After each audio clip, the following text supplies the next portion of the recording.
Racism so extreme, a student puts the knee on the neck of a black classmate. Put up the picture for mass. Lee and Brittny Graham, the parents of a black teenager, decided to move their son from Nebraska, a Nebraska town, after learning he was exposed to a relentless racist environment at his predominantly white school. The Grahams told the Lincoln Journal-Star they moved their family from California to the small town of Wayne, Nebraska in April 2023 in search of a small, close-knit community. It was only shortly after they settled in that their dreams of making Wayne their long-term home soured.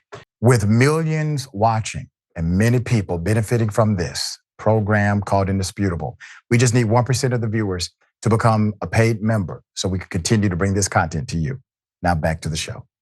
Lee and Brittny Graham, who are white, are the adoptive parents of two black sons. As a pastor and a nurse, they thought Wayne would be the perfect town where their careers would thrive and they could create interpersonal bonds in the 6,000 person municipality. However, knowing the area lacked diversity, they were adamant about questioning school officials to determine whether the district would make their son feel welcome. Administrators reassured them that he would flourish at the school, but did little to address the racist incidents when their son reported them. Soon after enrolling their son into a local high school, they learned that his new friends and classmates began racially antagonizing him, according to the Grahams. And bullying began when one student called their son the N-word.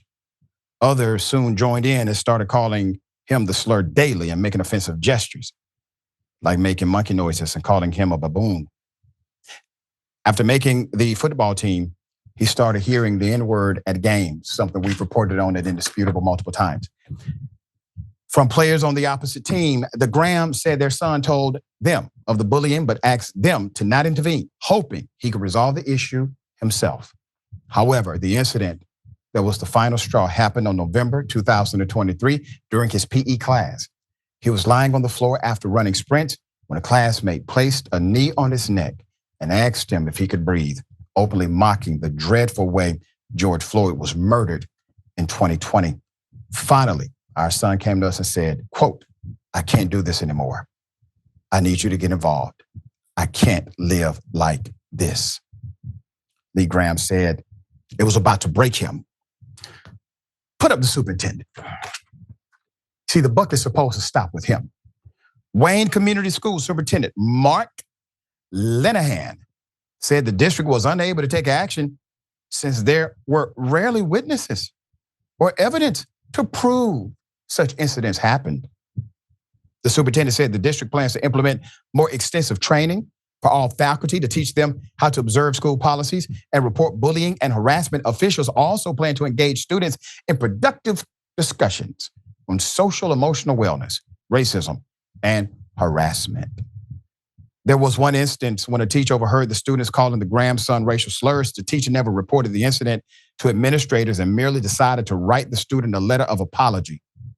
The Graham said the letter was a nice gesture, but denounced the teacher's failure to stop the harassment as it was happening or even report it.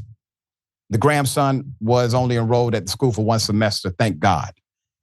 They withdrew their son from the school at the start of the school semester, January 2024, and he completed the rest of the school year from home. After considering whether to enroll him in a different school, the Grahams ultimately decided to move from Wayne County to give their son a fresh start. The family finally moved in May, but not before speaking to the superintendent directly about how the school system plans to handle racist and discriminatory behavior when it happens. Quote, "I want to make sure that he continues to be diligent," Lee Graham said of the superintendent. "I want to make sure that it wasn't just to appease a family that had left. I want to make sure that the entire staff and leadership of Wayne School is dedicated for years and years to come to eradicate this." The Grahams moved to the South, ironically, to be closer to family members.